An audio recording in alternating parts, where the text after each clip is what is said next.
information, do what you do with it. All right. Malcolm X. Sir, what's the real reason why you two men split? Is it merely ideological, or is it personality? What else? Probably personality.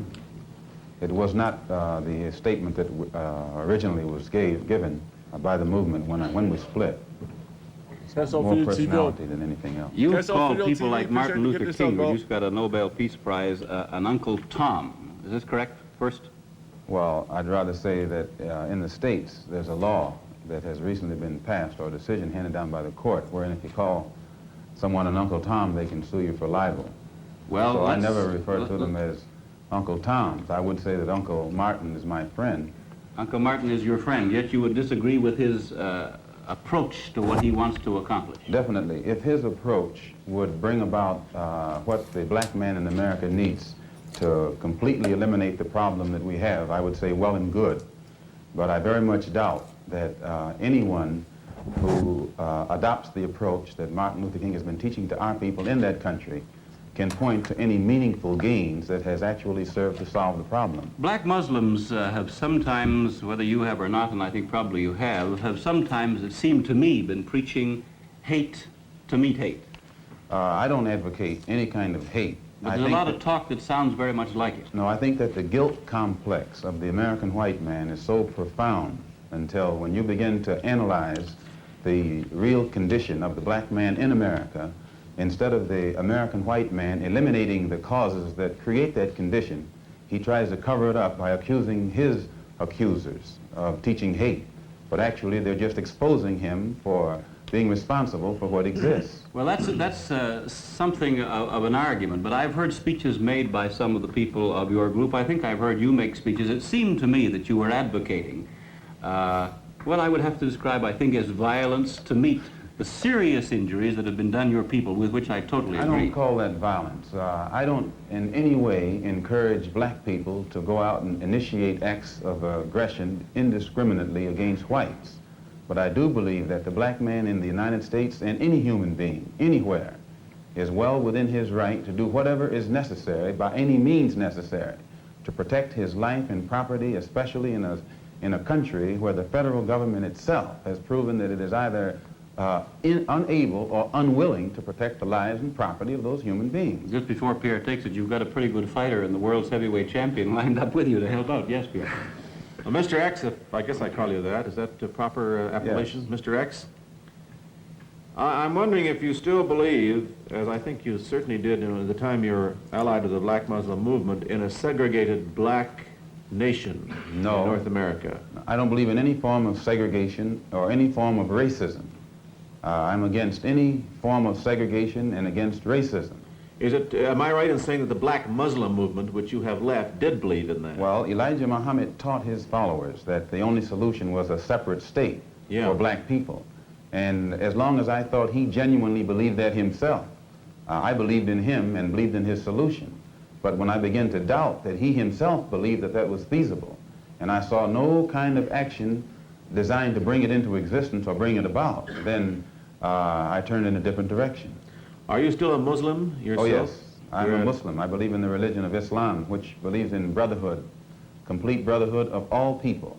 But at the same time that I believe in this brotherhood, I don't believe in forcing my desire for brotherhood upon those who aren't willing to accept it. Of course, I think the Christians would say that they also believed in brotherhood. What did you say to that? I'd say they believe in it, but don't practice it. Well, that'd be a pretty good answer. Sir, when the muezzin goes up in the minaret twice a day, he cries to the world, there is but one God, and he is Allah. Do you deny that there is a Christian God? The muezzin does this 5 times a day. 5 times, and I only heard him twice. Well, you were fortunate to hear him twice. But he does this 5 times a day, and the same God that he's... Bro, just look how educated this man is. Just, can you hear him speaking? Like, I could feel that this man has been through enough in his life to be able to respond to things that they're asking him, because regardless of what the interviewers are asking, you know they have a predisposition against them, and you can feel it.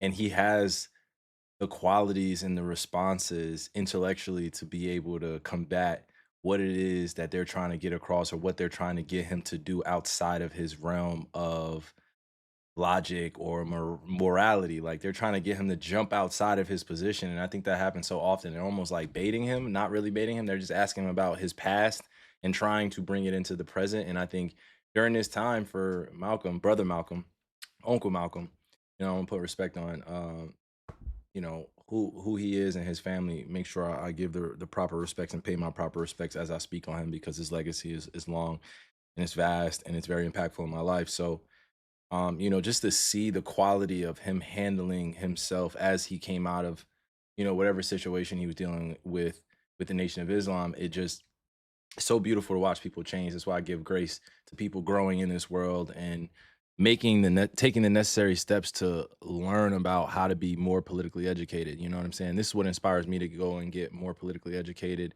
and do more for my people and consistently put my best foot forward.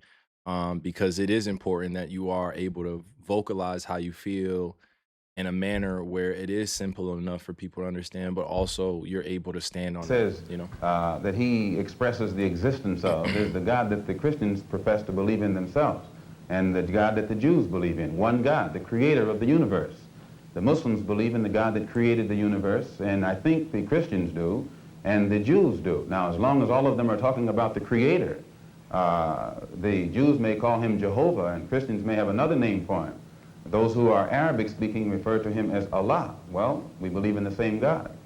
Now, as the Muslim religion advances in the United States, are you modernizing it or sticking with the old faiths? For example, the complete segregation of the sexes.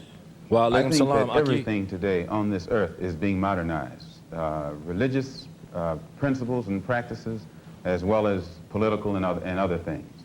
Now, when you went to Mecca, this is a very sacred and forbidden city. I tried to get to Mecca myself and certainly didn't make it, not being a Muslim. But how would they accept you as one? You're an American. There are few American Muslims. This is true, and by being an American and not having not being able to speak the Arabic language, I did strike a snag, a very serious snag, but I was fortunate to have been pretty well known by the officials in Arabia, and they knew too that I had accepted Orthodox Islam. It had been highly publicized in the paper, and I became a guest of the state. I was a guest of Prince Faisal, the present King Faisal, and they made it possible for me to go before the committee, Hajj committee or Hajj court, who examines you and asks you questions about your belief, and if you pass it, then you are okay to go to Mecca. But it's you would true. have to have a translator then.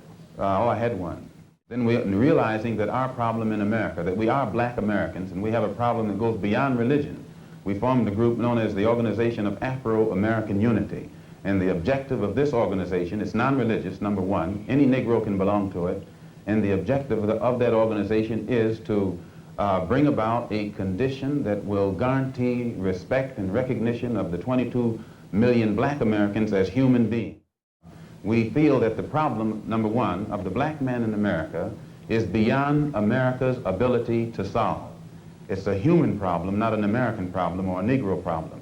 And as a human problem or a world problem, we feel that it should be taken out of the jurisdiction of the United States government and the United States courts and taken into the United Nations in the same manner that the problems of the black man in South Africa, Angola, and other parts of the world, and even the way they're trying to bring the problems of the Jews in Russia into the United Nations because of violation of human rights.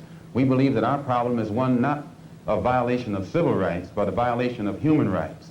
Not only are we denied the right to be a citizen in the United States, we're denied the right to be a human being. Mr. X, may I thank you very much for coming on our program and perhaps clearing away some of the cobwebs of misconception that some of us might have had about your belief. And I think you're a very sincere man, and it takes a lot of courage to admit a former belief is wrong, and we congratulate you for that and the service you performed tonight in giving us your views. Thank you so much, Mr. Thank you. What is that, bro? By the way, this is that conversation that gets tossed into Sincere man. where it may not feel like you're getting anywhere, but I know this meant a lot to him. I could just tell, like, he was changing. Mr. X, may I thank you very much for coming on our program and And perhaps clearing... it obviously doesn't matter what they think of him. There are no validations about what comes from, that other side of sin. I feel like they are very rational men that are asking him questions. They may have their own predispositions about Malcolm beforehand, but I feel like this meant a away lot some to of the him. cobwebs of misconception that some of us might have had about your belief, and I think you're a very sincere man, and it takes a lot of courage to admit a former belief is wrong, and we congratulate you for that and the service you performed tonight in giving us your views. Thank you so much. Thank you. No, for real, because this is where the grace for people to change comes from. You know, and I don't think we offer enough grace for people to change. Now, I'm not saying that we just let evil just come in and just come into the, come into the conversation. Like that's just not going on, or evil people and their actions are not to be judged, or, consequences to be met on that. But I'm just saying when it comes to having quality conversations and people change their views and change their beliefs because they know better now, just give them a chance to show you that. Don't just judge them like based off of where they are now. And I know people have some very hateful beliefs, and sometimes even for me, like I had different things going on when I was a little bit younger where I believed certain things and I thought they were true. And then I had to come out and really, clean up, not even just clean up, but inform myself of what's happening so I can be educated enough. And I still feel like I'm not educated enough on a lot of things, which is why I probably feel so called to again go back to school and get my degree. One of the most intelligent things you can do is when you know better, it is to do better. That's why I always tell you guys to go be around people that are smarter than all of us. And okay. I got you, bro. I got you, Andre James. Don't worry about it. All right. I'm on your profile now. Okay. I just followed you. I got you. But yeah, no, just in terms of like how we go about it and what we're doing to have these conversations before like to go sorry, I'm over.